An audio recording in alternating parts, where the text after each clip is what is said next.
Hi, Jeannie. I'm so happy to have you on my Venture Love podcast. Thank you so much for joining me today.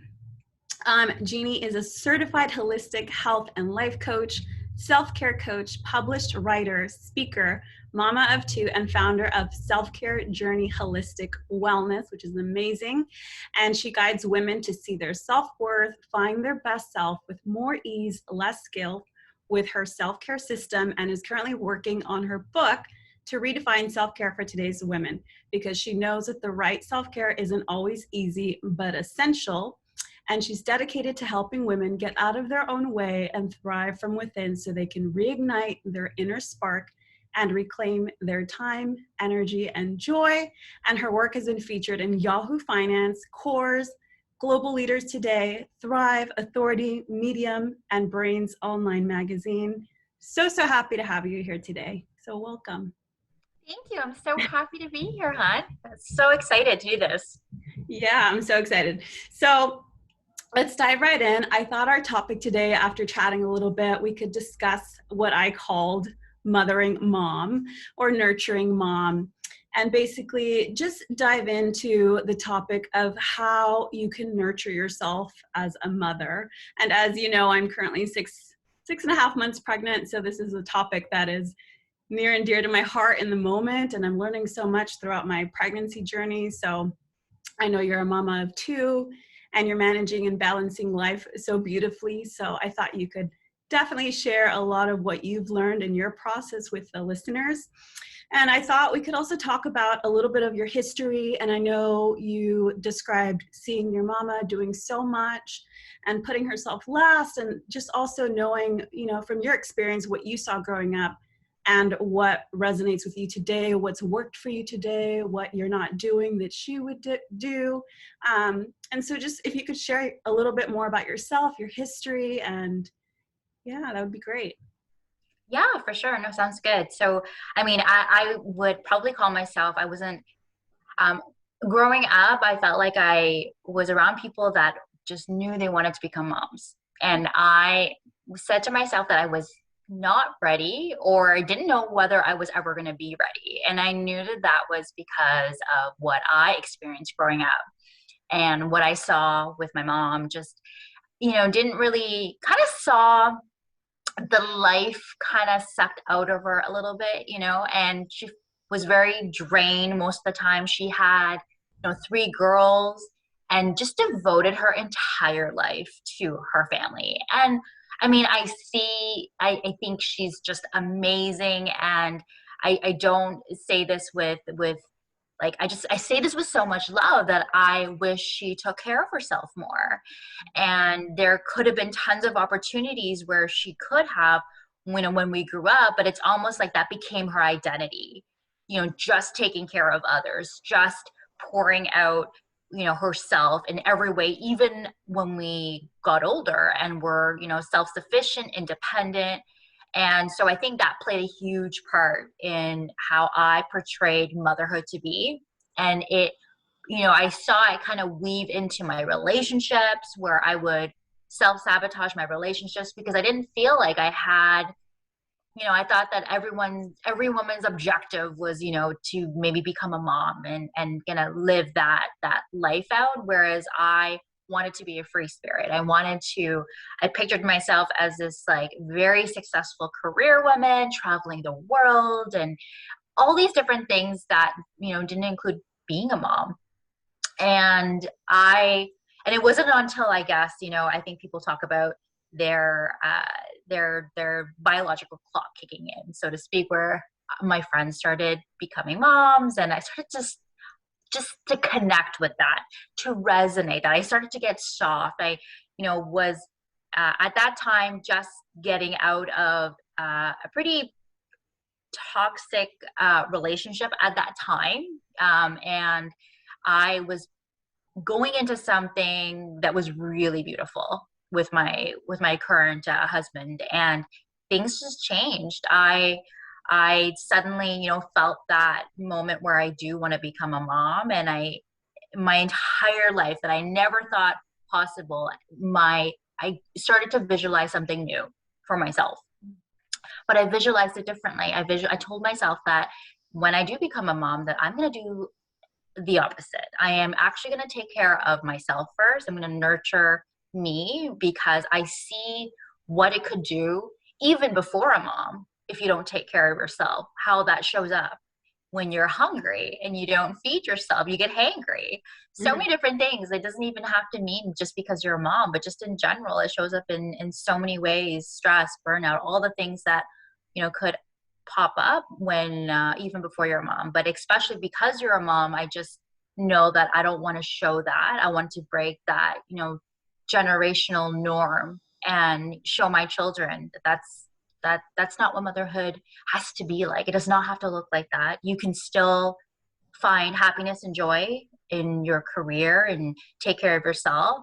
We just have to be flexible and open to it, and be very intentional with what we do. So that became my mission. That became my passion. I was already into health and wellness. I was already, very into personal development, and I intertwined it. I said, I'm going to continue to do that, and I'm going to make it my mission so that other moms will understand the importance of it as well. I love that. I love that so much, and I resonate so much. Actually, my mom, she's got 4 kids. 3 of them are daughters as well, and so I saw a ton of self-sacrifice. And I think looking back, she really did the best she could with what she had in the moment, especially after my parents' divorce. And there's lots of hardship and financial struggles and trying to balance it all, taking care of your kids. So I totally resonate with that.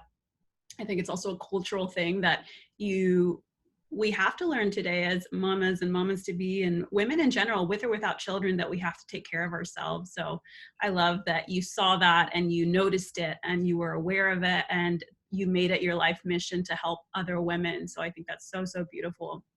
Thank you. Yeah. Yeah. So for, women listening right now, to this podcast or watching this YouTube video, what would be a few first steps for someone that might just be feeling overwhelmed? Maybe they're pregnant, maybe they've got like a 1-year-old running around or a few kids running around, and they know they're burnt out. They know they need help. They know they want to feel like they did maybe before the kids, right? They want to have a sense of freedom and feel good and prioritize themselves and just feel better. What would be a few simple tips that you would start off with for someone who comes to you with those kinds of things? Yeah, and I think that, what you just mentioned about being self-aware, them already knowing that they already are feeling burnt out is so important. And then, listing out the things that do make them happy, that, maybe pre the stage that they're in right now, pre-burnout, what were they doing before that really lit them up? What are beliefs that they have about why they can't do it? A lot of women might say to me that they really want to get movement in, they really want to not be scarfing food, down. And so I would suggest to do an audit of their day, their day to day. Oftentimes, we tell ourselves that we don't have time to do those things, not even 10 minutes. And that's as little as it takes sometimes, of intentional time of like zero distraction. We could find 10 minutes in your day, and helping them do that, and then scheduling out what in those 10 minutes you're going to do that's going to light you up, that's going to help you. Is it meal prepping for the next day? Is it getting some stretch in? Is it going for a walk, being out, in nature, taking some breaths? What do you need? And everyone is different. And I want to preface that I think everyone has different definitions of what self-care is. And for me, I think that everyone's life is different, is unique to them. So in those 10 minutes, what is critical for you that will help move the needle in your day? What's going to give you energy? What's going to recharge and nourish you? So once we find those 10 minutes, we add to it. Maybe it's a minute more every day. So every single day we're increasing that amount, or we're calendar it in, like we calendar block that time. And then so that it becomes part of your routine. So it becomes second nature. Right now it's it's probably very automatic for you to pick up your phone in the morning when you first wake up to check your email, to check your social media. I know that I was guilty of it as well. And how much time do you think you were spending on your phone in the morning, when in that time you could actually be working out, you could actually be journaling, you could actually be reading 10 pages? And I think a misconception people have is that they think that it needs to be long, that it needs to be, but if you only have time for like 2 pages a day, well, 2 pages is better than nothing. Mm-hmm. And I used to be the same. I used to think that, oh, I don't have an hour to work out. Well, guess what? You don't have to work out an hour. You know, if 20 minutes is all that you can do, then that's great. But I think this all or nothing mentality is really, pushing women away from doing anything at all, because they think that it's not perfect. So I'm not going to do it at all. I'm going to start again tomorrow. I'm going to start again another day. So I would say, take a look at your life, find a little bit of time, schedule it in, and just break up with the all or nothing mentality, because that is not going to serve you in the long run, because there's never going to be the perfect time. It's all about being intentional and just doing a little bit every single day. I love that. I think that's so good. It's such good, solid, true advice, because I know for myself, I've struggled with that as well of, I got to do this and I got to do that and I want to do this, and you want to do all the things. I think women like us tend to want to do all the things, but we have to realize we can do many, many things. We just can't do them all at the same time. We can't do them all at once. And I'm sure with a growing family, it's even more so that way. So you've got to manage your time and your energy. And I love that you mentioned we have to break up with the all or nothing mentality. I think that's such a good piece of advice. And also breaking things up into smaller bite-sized pieces. I think that's definitely a good way to look at it as well, because I know sometimes I hear that as well. Totally. Hi, little one. So I totally resonate with, and like you right now, you're managing being a mama, and it's hard work, and, but you're doing a wonderful job. And so, yeah, bite-sized pieces, managing your own expectations, your energy, figuring out what works well for you, and knowing that you're still making progress, even if it's just a few minutes of a workout or a few minutes of a walk versus hour-long things, right, that don't serve our time or our the way we live our lives anymore. How cute. I love the guest appearance. You're gonna say hi. Hi. She's shy right now. Yes, I mean, thank you for being so patient. This is life. And I think in a lot of, even as an entrepreneur, my business sometimes and my family life gets intertwined a bit. And instead of holding certain things off, sometimes I just have to just go for it and go with the flow and have self-compassion when things happen like this for myself. Yeah. Because if we wait until our children get older to do certain things, Mm-hmm. you're missing out on the opportunity to enjoy life now. That's what I've learned. That's what motherhood has taught me in the last little bit, as well as being an entrepreneur. I so appreciate you telling me that. I've heard that as well, and I've heard and I've seen it myself with other mamas too, that I hear it a lot, that they say, I mean, you just brought up such a good point, that they say, I'll wait till the kids are older. I'll wait till they're older, and then I'll do XYZ, and then I'll start the business, and then I'll write the book, and then I'll travel to Tahiti or wherever it is that they want to go, right? But I love that you can still do those things. You're just like a perfect example of, you can still have the family, have a loving, partnership, have an amazing, successful career, and still do what means and matters the most to you. So thank you so, so much for sharing that. Oh, you're welcome. Thank you. Yeah. And so for anyone listening that would love to find you, to book sessions with you, to work with you, to learn more, how can they connect with you? How can they find you? Yeah, for sure. Well, I have my website. It is www.selfcarejourney.ca.